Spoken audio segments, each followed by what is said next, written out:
sekolah minggu, apa kabarnya? Semua sehat ya? Gimana? Udah pada masuk sekolah kan? Asik dong ketemu teman-teman baru. Ya, tapi hari ini kita nggak lupa kan, kita mau sekolah minggu lagi. Yuk, sebelumnya mari kita berdoa bersama-sama. Ayo, Pepe. Tuhan Yesus, terima kasih Tuhan, pada pagi hari ini Engkau kumpulkan kami kembali bisa untuk beribadah sekolah minggu. Biarlah kami anak-anak-Mu bisa beribadah dengan tekun, dengan baik Tuhan. Dan biarlah kami menjadi anak-anak yang menyenangkan hati Tuhan. Berkati juga teman-teman kami Tuhan yang mungkin saat ini sedang sakit. Tuhan sembuhkan mereka sehingga mereka bisa kembali untuk ikut ibadah sekolah minggu online. Terima kasih Tuhan Yesus. Di dalam nama-Mu kami berdoa mengucap syukur. Haleluya. Amin. Nah, sekarang kita siap ya untuk memuji Tuhan.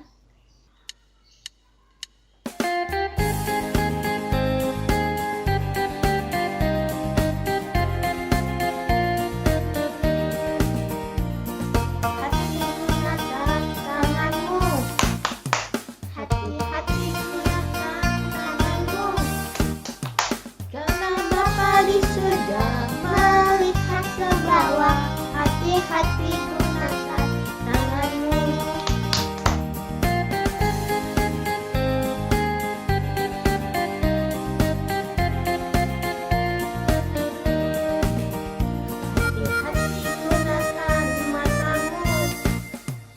Hati-hati gunakan matamu. Karena Bapa di surga melihat ke bawah. Hati-hati gunakan matamu. Mulut ya.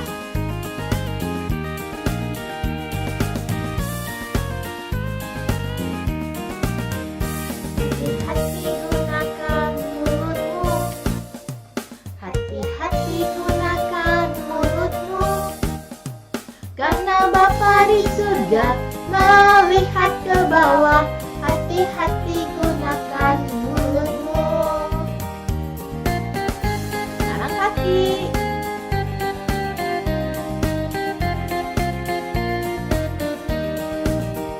Hati-hati gunakan kakimu. Hati-hati gunakan kakimu. Karena Bapa di surga melihat ke bawah.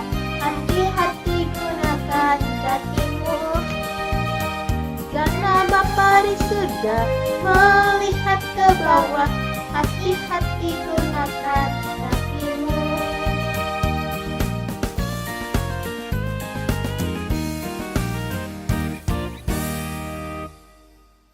Oke, sekarang kita lanjut ya nyanyi lagu berikutnya. Tanganku bekerja buat Tuhan, mulutku memuji namanya, kakiku berjalan cari jiwa-jiwa.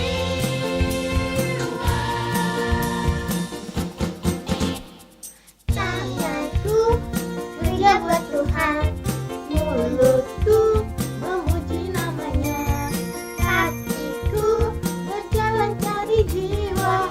Upahku besar di surga.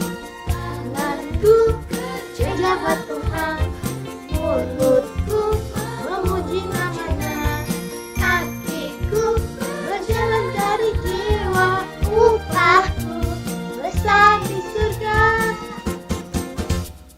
Tanganku bekerja buat Tuhan, mulutku memuji namanya, kakiku berjalan cari jiwa. Upahku besar di surga. Tanganku kerja buat Tuhan, mulutku memuji namanya, kakiku berjalan cari jiwa. Upahku besar di surga. Tanganku kerja buat Tuhan, mulutku memuji namanya, kakiku berjalan cari jiwa. Upahku besar di surga. Upahku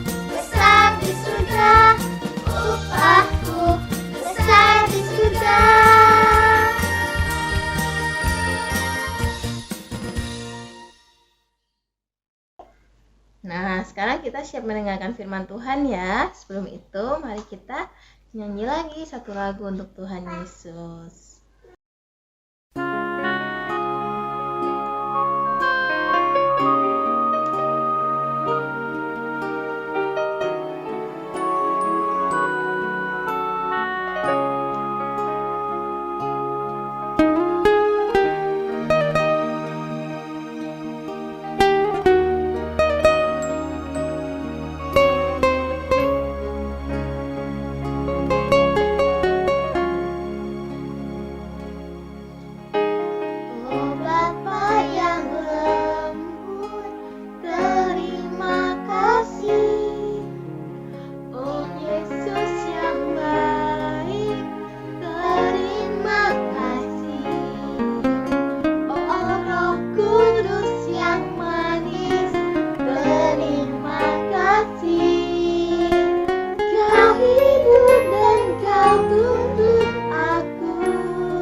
Lipat tanganmu, kita mau berdoa.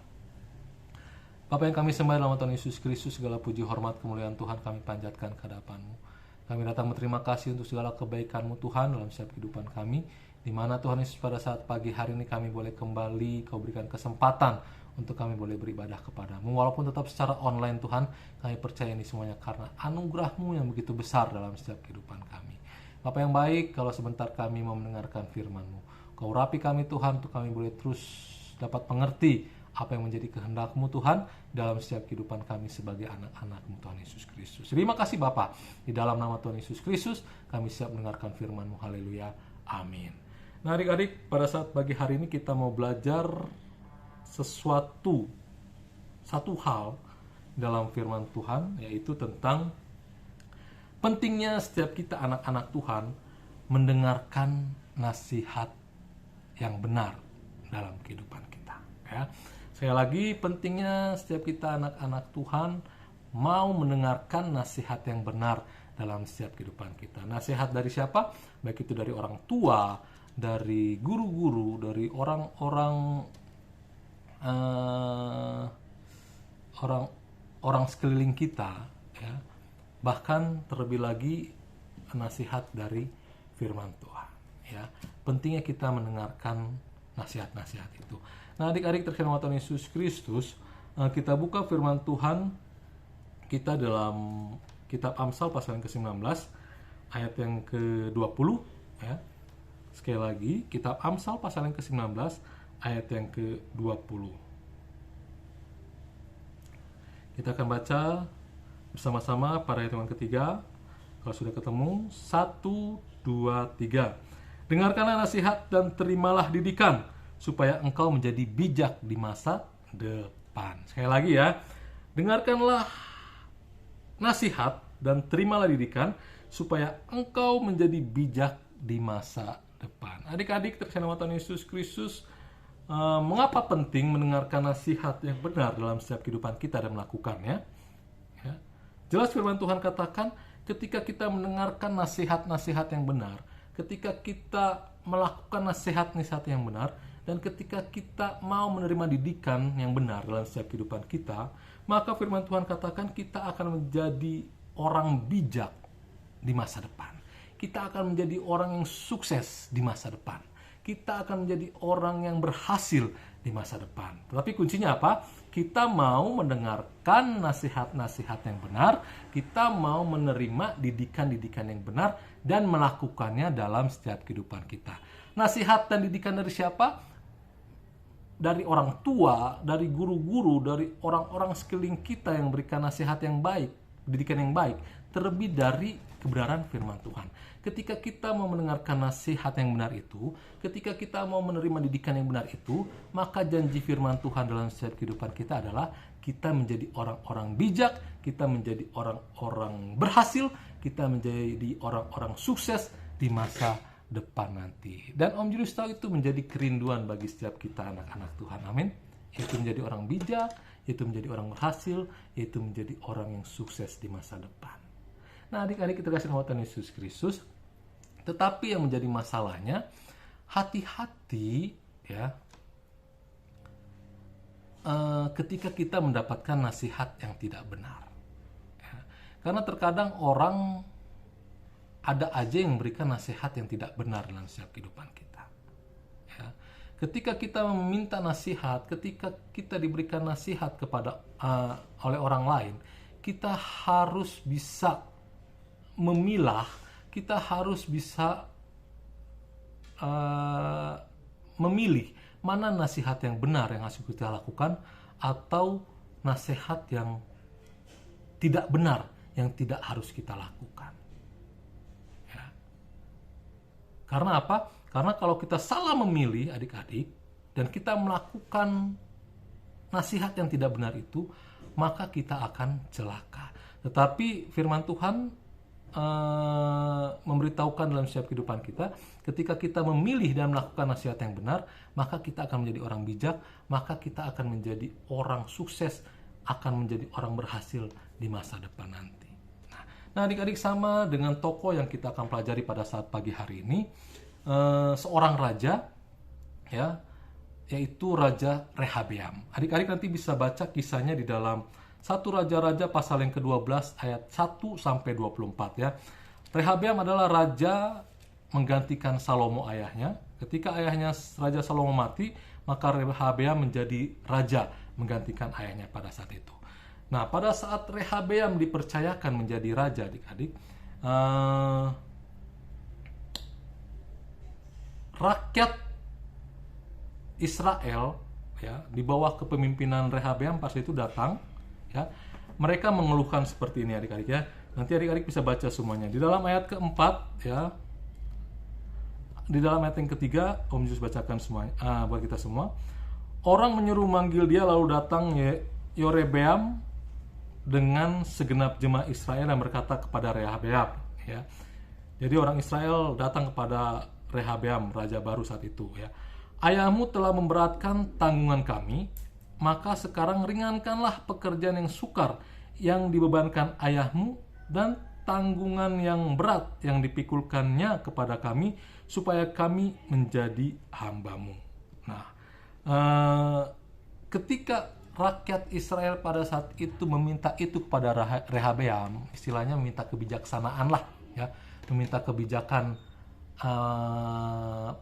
peraturan mungkin pada saat itu ya kepada raja baru yaitu Rehabeam, supaya mereka diringankan di dalam segala hal yang telah dilakukan oleh ayahnya Salomo pada saat itu.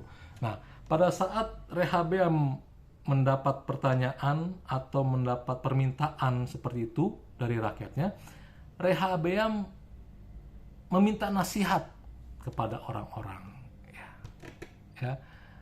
Kalau bisa Om Julius katakan, dia meminta nasihat kepada dua golongan. Pertama, dia meminta nasihat kepada golongan orang-orang tua yang pada saat itu ikut ya memerintah bersama-sama dengan Raja Salomo. Itu dimana dikatakan di dalam ayat yang ke-6 ya. Sesudah itu Rehabeam meminta nasihat dari para orang tua-tua yang selama hidup Salomo mendampingi Salomo ayahnya. Katanya, apakah nasihatmu untuk menjawab rakyat itu? Ya, maka orang-orang tua itu menjawab seperti ini, Erik. Mereka berkata, jika hari ini engkau mau menjadi hamba rakyat, mau mengabdi kepada mereka dan menjawab mereka dengan kata-kata yang baik, maka mereka menjadi hamba-hambamu sepanjang waktu. Intinya gini, nasihat dari orang-orang tua yang pada saat itu memerintah bersama-sama dengan Raja Salomo. Kalau kamu mau rakyat-rakyatmu tunduk atau rakyat-rakyatmu taat sama kamu, ya, maka kamu harus merendahkan hati lah seperti itu ya, merendahkan hati kepada rakyatmu, ya, mendengarkan rakyatmu dan berkata-kata baik kepada rakyatmu. Ya, itu golongan pertama nih, di mana Rehabeam meminta nasihat. Lalu Rehabeam meminta nasihat kepada golongan kedua. Ya. Golongan kedua ini yaitu anak-anak yang seumuran, orang-orang yang seumuran dengan dia, orang-orang muda. Itu dikatakan di dalam ayat yang sebentar adik-adik. Ayat yang ke-8 ya, ayat yang ke-8. Ya. Ketika orang-orang tua itu sudah memberikan nasihat ya, kepada Rehabeam, tetapi Rehabeam tidak mengindahkannya, mengabaikannya, lalu dia datang kepada orang-orang muda pada saat itu dan meminta nasihat kepada mereka. Apa yang menjadi nasihat orang-orang muda itu? Firman Tuhan katakan di dalam ayat yang ke-8 ya, dan 9, firman Tuhan katakan seperti ini. Tetapi ia mengabaikan nasihat yang diberikan para tua-tua itu, lalu ia meminta nasihat kepada orang-orang muda yang sebaya dengan dia dan yang mendampinginya. Katanya kepada mereka, apakah nasihatmu supaya kita dapat menjawab rakyat yang mengatakan kepadaku, ringankanlah tanggungan yang dipikulkan kepada kami oleh ayahmu. Lalu orang-orang muda yang sebaya dengan dia itu berkata, beginilah harus kau katakan kepada rakyat yang telah berkata kepadamu, Ayahmu telah memberatkan tanggungan kami, tetapi engkau ini berilah keringanan kepada kami. Beginilah harus kau katakan kepada mereka, kelingkingku lebih besar daripada pinggang ayahku. Maka sekarang ayahku telah membebankan kepada kamu tanggungan yang berat, tetapi aku akan menambahkan tanggungan kamu. Ayahku telah menghajar kamu dengan cambuk, tetapi aku akan menghajar kamu dengan cambuk yang berduri. Dengan kata lain adik-adik, ketika dia meminta nasihat kepada orang-orang muda, orang-orang sebayanya, ya, orang-orang sebayanya memberikan nasihat yang tidak benar adik-adik. Ya. Orang-orang sebayanya malah mengatakan supaya rakyat Israel pada saat itu, supaya mereka lebih berat lagi menanggung beban sebelum dia memimpin. Ya. Kalau ayahnya mencambuk dengan cambuk biasa, cambuklah mereka dengan cambuk berduri di masa kerajaan Rehabeam. Dengan kata lain, Om Julius mau katakan, itu nasihat yang tidak benar. Ya, tetapi yang menjadi permasalahannya adalah Rehabeam memilih untuk melakukan nasihat yang tidak benar tersebut. Ya, dia memberlakukan peraturan yang sangat berat buat bangsa Israel. Dia melakukan apa yang menjadi nasihat anak-anak muda saat itu. Ya. Sehingga apa? Sehingga bangsa Israel, rakyat Israel pada saat itu memberontak, ya, dan tidak mau hidup dipimpin oleh Raja Rehabeam pada saat itu. Firman Tuhan katakan adik-adik, Rehabeam hanya memimpin satu suku dari 12 suku yang ada di bangsa Israel.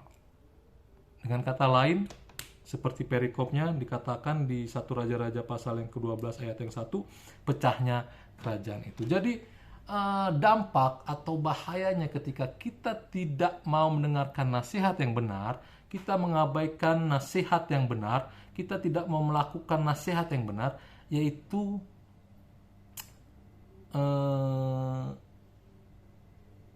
kita akan mengalami kerugian, kita akan mengalami perpecahan, kita akan mengalami ketidakberhasilan dalam setiap kehidupan kita. Ya. Oleh sebab itu, di awal tadi Om Yudis katakan betapa pentingnya kita setiap anak-anak Tuhan mendengarkan nasihat, menerima didikan yang benar yang orang-orang sekeliling kita berikan dalam setiap kehidupan kita. Ya. Dan bagian kita adik-adik yaitu melakukan nasihat yang benar itu, melakukan didikan yang benar itu. Maka percayalah, di dalam kitab Amsal tadi adik-adik, di masa depan nanti kita menjadi orang-orang yang bijak, kita akan menjadi orang-orang yang berhasil, kita akan menjadi orang-orang yang sukses. Amin. Tidak seperti Rehabeam ini adik-adik, ketika dia melakukan nasihat-nasihat yang tidak benar yang dia dapatkan, maka perpecahan di kerajaan itu terjadi, ya, kerugian terjadi. Nah adik-adik, puji nama Tuhan, pada saat pagi hari ini biarlah setiap kita anak-anak Tuhan boleh terus melakukan nasihat-nasihat, mendengarkan nasihat-nasihat yang benar dalam setiap kehidupan kita.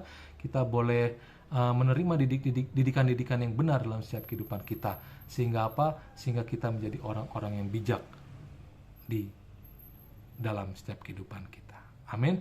Puji nama Tuhan yang adik, kita mau berdoa bersyukur buat firman Tuhan pada saat pagi hari ini. Kembali Tuhan Yesus Kristus, kami bersyukur, berterima kasih buat firman-Mu yang telah kami dengarkan pada saat pagi hari ini, yang mengajarkan kami untuk kami boleh menjadi anak-anak yang mau mendengarkan nasihat-nasihat yang benar Tuhan Yesus Kristus dan mau melakukan dalam setiap kehidupan kami. Tidak seperti Rehabeam yang sudah meminta nasihat yang baik, tetapi dia melakukan nasihat yang tidak baik, sehingga dia tidak bisa memimpin rakyatnya dengan baik, malah terjadi perpecahan di dalam kerajaan Tuhan Yesus Kristus. Terima kasih Bapa, kami mohon Kau mampukan kami untuk kami bisa mendengarkan, melakukan, menerima nasihat dan didikan yang benar dalam setiap kehidupan kami, karena kami percaya Tuhan, kami akan menjadi orang yang bijak, kami akan menjadi orang yang sukses, kami akan menjadi orang yang berhasil di masa depan nanti ketika kami melakukan nasihat dan didikan yang benar itu Tuhan. Terima kasih Bapa, berkati anak-anak-Mu GB Agape Kids Tuhan Yesus Kristus dalam studi mereka, di dalam pertumbuhan mereka, di dalam pergaulan mereka. Biar Tuhan Yesus mereka boleh menjadi berkat, dan melalui kehidupan mereka nama Tuhan boleh terus puji, nama Tuhan boleh terus dipermuliakan. Terima kasih Bapa, di dalam nama Tuhan Yesus Kristus kami sudah berucap syukur. Haleluya. Amin. Puji nama Tuhan, Tuhan Yesus memberkati. Haleluya. Dah.